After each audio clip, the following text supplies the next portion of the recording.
on aura la chance de parler d'essentiellement deux questions aujourd'hui. La première question sera essentiellement le plan du Nord, ou la planification du gouvernement Sean Graham et de son député Donald Arsenault. Je parle un peu sur la question de l'historique, qu'est-ce qui s'est passé ici. Et en fin de compte, dans le deuxième temps, on aimerait adresser la question de pourquoi qu'on offre une alternative, on offre un espoir, on offre une différence et un plan futur qui serait différent de celui qui est privilégié dans le moment.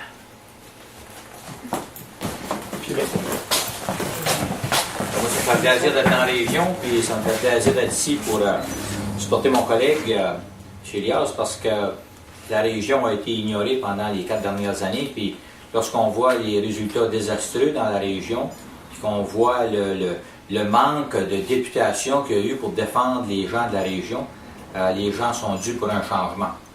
Le manque de politique de développement économique a fait en sorte que le Nouveau-Brunswick, cette année, d'après le Conference Board, est de la dernière province au Canada du côté de la croissance économique. On est aussi la dernière province au Canada du côté de la croissance de sa population, mais on a un record qu'on est les premiers. C'est nous autres qui avons la plus grosse augmentation de la dette au Canada par capita, par habitant. Donc, ce qu'on dit, c'est que vous avez un candidat ici dans la région qui croit dans la région, il croit dans le potentiel de la région. Tout ce que ça prend, c'est un engagement du prochain gouvernement qui a confiance dans les gens d'ici, puis veut les aider à développer le potentiel. Tout ce que ça prend, c'est des outils. Il y a du potentiel dans la région, mais ça prend les outils pour le développer.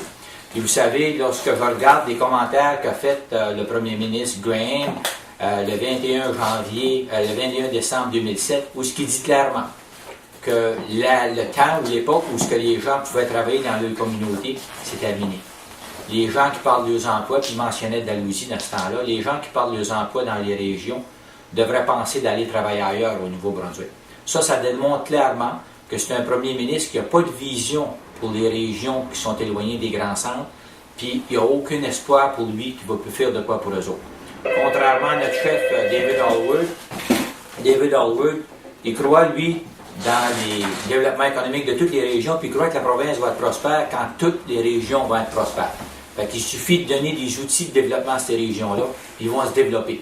C'est ça qui a manqué, puis lorsqu'on regarde les records du gouvernement Graham, il avait mis en place un fonds de 100 millions pour le nord du Nouveau-Brunswick, qui avait été commencé par l'équipe de Bernard Lord.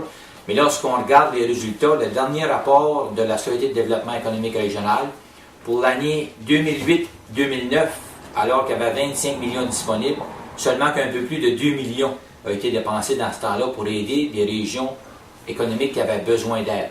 Alors c'est là qu'on voit le manque d'engagement du gouvernement de Sean Graham et du vice-premier ministre qui est justement le député de la région, M. Arsenault.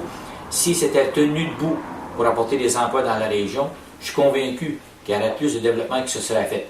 Mais il a continué de supporter son premier ministre qui ne croyait pas dans le développement économique de sa région et qui n'avait pas de confiance dans sa région. C'est ça qui est dommage, c'est ça qui change aujourd'hui. Des fois, je me renchérir un peu sur ce que Jeannot a dit. Je voudrais retourner un peu sur qu'est-ce qui s'est passé ici. La mémoire des gens est courte. Le gouvernement actuel veut nous faire oublier les 4 dernières années en nous offrant le cadeau des dernières 4 semaines. On devrait se poser des questions à l'égard d'un gouvernement qui nous propose une vision de 4 semaines au lieu d'une vision de 4 ans. Je me pose des questions à l'égard de ça. Comme Jeannot a dit, est-ce qu'on a vu dans les dernières 4 ans un gouvernement qui a confiance en nous, qui a confiance dans notre communauté, qui a confiance dans nos gens, qui a confiance dans nos habiletés? Est-ce qu'ils sont optimistes à l'égard de notre futur? Est-ce qu'ils sont en train de nous donner des outils qui nous permettront de faire notre développement, notre propre développement à long terme? Qu'est-ce que je vois? Moi, personnellement, on voit ici des photos. Je vois des industries fermées, démantelées.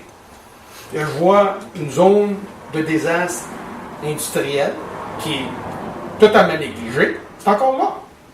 C'est encore là, avec tout le potentiel d'une zone de désastre écologique. Il y a une situation déplorable là, qui a été négligée. Pourtant, on est terriblement prêt à démanteler le plan thermique de Dalhousie. C'est là où je me différencie entre M. Arsenault et moi-même. C'est très simple. Moi, j'ai confiance dans notre futur, j'ai confiance dans notre région. Et au lieu de proposer qu'on démantèle, qu'on détruit, puis qu'on reste notre zone économique en désarroi. Moi, je propose qu'on bâtisse sur ce qu'on a déjà. Moi, dans ma conversation de la semaine passée avec Gaétan Thomas, la conversation était très positive. Lui-même m'a dit qu'il existe des alternatives pour le plan thermique de Dalhousie. Une conversation honnête, dans laquelle lui croit qu'il existe le contexte économique est changé, la science est changée. Oui, il y a possibilité d'aller chercher de nouvelles possibilités pour Dalhousie. Ça me souligne quelqu'un qui, malgré le fait que ses maîtres politiques semblent prendre une autre direction, qui semble être consciencieux pour nous dire, au niveau professionnel, qu'il existe de nouvelles possibilités. Ça souligne qu'il y a une confiance que dans le Nord, on n'a pas besoin de fermer Dalhousie et qu'on n'aura pas besoin de fermer Belleville à long terme non plus. Que le Nord doit avoir sa part du gâteau et qu'en fin de compte, on ne sera pas forcé de voir les gens se déplacer, de voir cette zone ici, cette région ici, tomber dans le désarroi. Encore, notre politique, notre façon de voir les choses, c'est pas de la planification pif. Regarde ce qu'on voit cette semaine. On a vu avec l'information de M. Volpe que 2 millions sur 25 millions ont été dépensés. Soudainement, les dernières 4 semaines, les dépenses arrivent à un rythme fulgurant. Puis cette semaine, on a eu, mais aujourd'hui, on annonce de 7 millions de dollars à Belle-Dune, soulignant qu'ils vont faire des constructions modulaires en acier à Belle-Dune. Il n'y a pas de compagnie impliquée. C'est le port comme tel qui est supposé être responsable. Il n'y a pas de plan de marketing. Il n'y a personne de chevronné dans ce domaine-là. Ça arrive des 4 dernières journées avant l'élection. Pour moi encore, ça souligne la planification au pif. C'est ça que je vois, une planification au pif. On a eu 4 ans. Là, on voit des signes que dans les derniers quelques jours avant l'élection, l'argent coule à plein. Puis qu'est-ce qu'on a? Un gouvernement qui arrive à la dernière minute pour nous proposer un plan, pour nous faire oublier les derniers 4 ans, avec 4 dernières semaines de propositions. Ils sont tellement mordus à nous proposer l'idée qu'on n'a pas d'espoir dans cette région ici, qu'on vous offre des petites choses à chiquette à la dernière minute, qui veulent démanteler le plan au plus vite. Tout ce qu'on indique dans l'information que j'ai du plan thermique, c'est qu'ils veulent démanteler le plan au plus vite. Ici, tu peux voir ici des bras. Ça, c'est des bras hautement technologiques. Ça s'appelle des chick arms, terminologie anglophone. Mais c'est de la technologie qui permet, en fin de compte, de sortir du pétrole, de grands pétroliers, et de l'acheminer au plan thermique de Dalhousie. Ils ont l'intention d'essayer de démanteler ces chick arms-là après la dernière cargaison d'huile dans les 2 prochaines semaines. Avant qu'ils ont fait leur étude d'impact d'environnement, avant qu'ils ont annoncé à la ville de Dalhousie des impacts socio-économiques qui vont avoir lieu par la fermeture. Et dans ce contexte-là, on se dit, qu'est-ce que cette planification que c'est? On n'annonce pas à la ville de Dalhousie les impacts, on ne parle pas que ce processus-là est en train de se faire. Et là, nous, on vit avec ça. Une planification au pif, des choix au pif, et une stratégie au pif.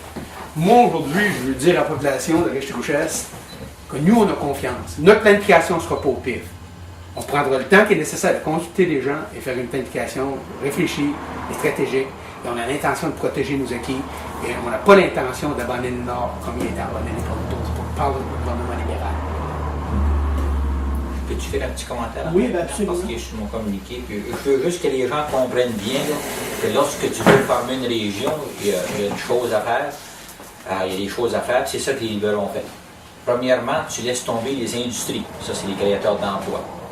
Ensuite, tu fermes les routes. Ils ont annoncé cette année qu'ils prendraient plus soin des routes secondaires. En sortant, ils ferment les lumières. Ils font fermer le plan d'énergie électrique. Donc, c'est un message que les libéraux n'ont pas confiance dans la région du Nord-Est. Ce n'est pas le message que les gens veulent entendre dans cette région-ci. Les gens veulent un message d'espoir. Les gens savent qu'il y a du potentiel ici et ils veulent le développer. Il s'agit d'avoir des outils.